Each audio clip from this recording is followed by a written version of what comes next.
चलिए आगे बढ़ते हैं और एक और बड़ी खबर की बात कर लेते हैं। एक बड़ी खबर आपको बता रहे हैं देहरादून से, जहां फिर चर्चा में यूसीसी का मामला सामने आया है। विशेषज्ञ समिति सरकार को रिपोर्ट सौंपेगी, जहां सरकार रिपोर्ट का विधि परीक्षण कराएगी। विधि परीक्षण के बाद बिल पारित होगा, जहां विधानसभा से बिल पारित किया जाएगा।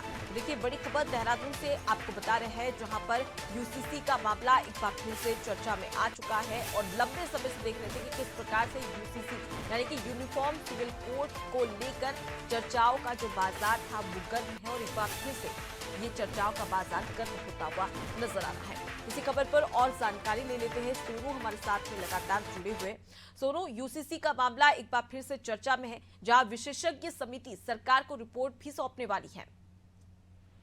देखिए एक बार फिर से चर्चाओं में है, क्योंकि ये बात कही जा रही है कि जो यूसीसी है वो जल्द ही अपना ड्राफ्ट सौंपेगी और यूसीसी का जो इसका ड्राफ्ट तैयार करने के लिए जो समिति विशेषज्ञों की गठित की गई थी, जिसमें रिटायर्ड जस्टिस हैं और उत्तराखंड के पूर्व मुख्य सचिव हैं और तमाम जो जिम्मेदार अधिकारी हैं वो इसमें सदस्य के तौर पर शामिल हैं। तो निश्चित तौर पर इसको लेकर के ये बात कही जा रही है कि जल्द ही यूसीसी अपना ड्राफ्ट जो है वो सरकार को सौंपेगी और जैसे ही जो विशेषज्ञ समिति है जब वो ड्राफ्ट सौंपेगी तो उसका सरकार विधि परीक्षण कराएगी और उसके लिए सरकार को विधानसभा का सत्र भी आहूत करना होगा। जब विशेष सत्र आहूत होगा तो निश्चित तौर पर सदन के माध्यम से इसको पारित किया जाएगा। हालांकि इसको लेकर के कई बार जो सियासत होती हुई देखी हमने, उसके अपडेट्स भी हमने अपने दर्शकों तक पहुंचाए हैं। चूंकि यूसीसी की के लिए जो कमेटी गठित की गई थी उसका कार्यकाल 26 जनवरी को पूरा हो रहा है। तो ऐसे में इस कार्यकाल को सरकार के पास दो विकल्प हैं। या तो इस कार्यकाल को बढ़ाया जाएगा अगर फिलहाल जो समिति अगर अभी पूरा कार्य अपना नहीं कर पाई है ड्राफ्ट का, तो नहीं तो 26 तारीख तक जो है वो समिति को ड्राफ्ट सौंपना होगा और जैसे ही ड्राफ्ट सौंपा जाएगा उसके बाद सरकार अपनी इस शासकीय प्रक्रिया को आगे बढ़ाएगी। तो अब देखना होगा कि यूसीसी पर सबकी नजरें टिकी हुई है कि आखिर जो विशेषज्ञ समिति है जिसको ड्राफ्ट तैयार करने के लिए जिम्मेदारी दी गई थी वो आखिर कब तक अपना ये ड्राफ्ट सरकार को सौंपेगी।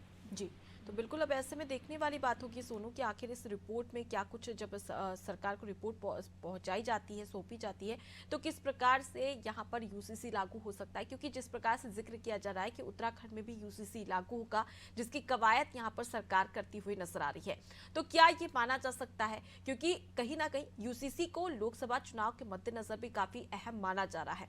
अब जब सरकार को ये रिपोर्ट सौंपी जाएगी तो लोकसभा चुनाव से पहले कितनी पॉसिबिलिटी है कि ये जो यूसीसी है वो लागू हो सकता है?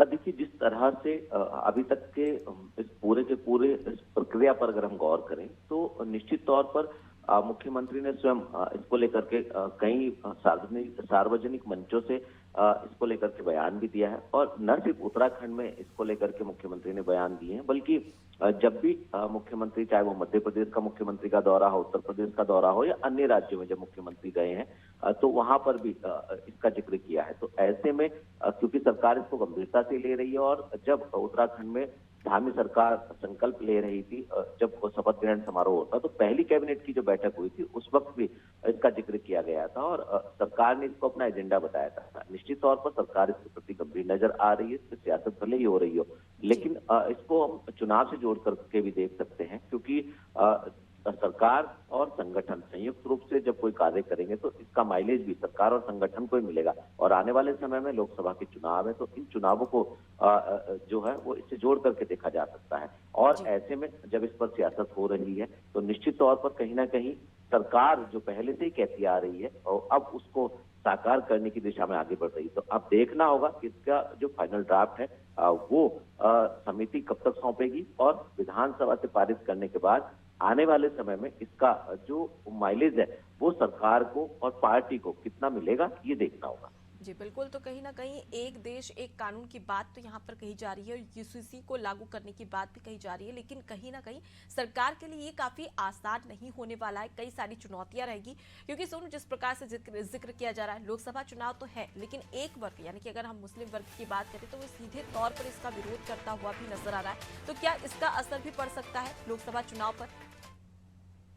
देखिए, अभी तो फौरी तौर पर जो विरोध हो रहा है और जो सवाल खड़े किए जा रहे हैं विपक्षियों की तरफ से, जी। निश्चित तौर पर इसका कोई ठोस आधार फिलहाल नजर नहीं आ रहा है। चूंकि जो यूसीसी का ड्राफ्ट है वो अभी पब्लिक डोमेन में नहीं है, और ऐसे में जो विपक्षी नेता हैं वो सिर्फ जो मीडिया के माध्यम से खबरें सामने आ रही हैं उसी के आधार पर सवाल खड़े कर रहे हैं। जब तक सत्ता पक्ष हो या विपक्ष हो, जब तक समिति का जो ड्राफ्ट है जी। वो पब्लिक डोमेन में नहीं आएगा, दोनों पार्टियों के नेताओं के पास नहीं होगा, तब तक कुछ भी कहना इसमें सिर्फ और सिर्फ सूखी सियासत ही हम इसको कह सकते हैं। क्योंकि जब ये जनता के बीच में होगा, तब इसके जो तमाम पहलू हैं उनका अध्ययन करने के बाद जब विपक्ष कोई सवाल खड़े करेगा तो उसका कोई आधार नजर आएगा।